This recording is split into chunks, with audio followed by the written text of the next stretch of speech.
I would say one of the biggest mistakes is not putting experience on that you feel is not relative or not important.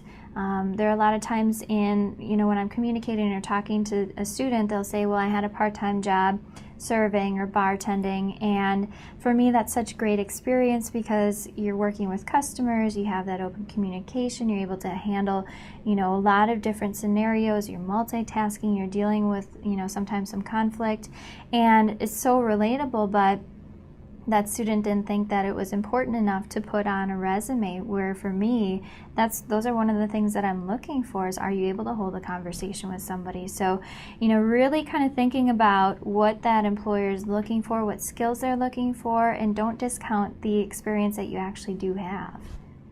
I think one of the most critical mistakes that I've seen are people who misspell words and things like that. Hopefully if you have a college degree, you can spell correctly.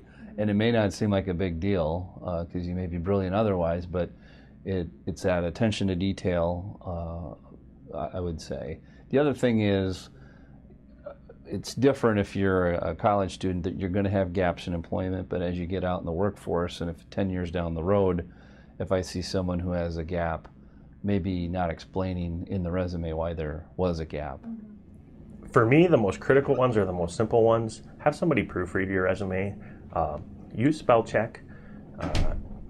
Beyond that, the really obvious stuff, look for an opportunity to tailor each individual resume to an individual employer.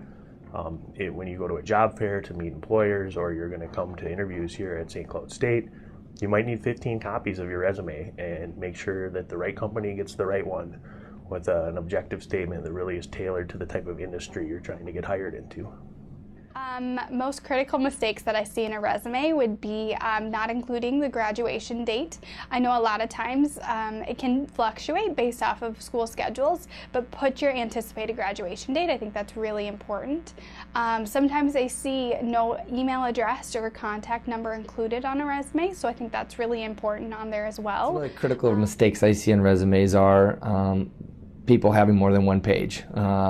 So they go 2 to 3 page resumes. I see issues with they'll put photos on their resumes of themselves. They'll put, they won't lead with their most recent experience, that they'll have that at the bottom of the resume.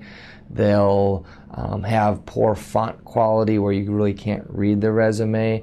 So those are some of the most common things that we see with people that I would say are kind of no-nos and that I would recommend not doing.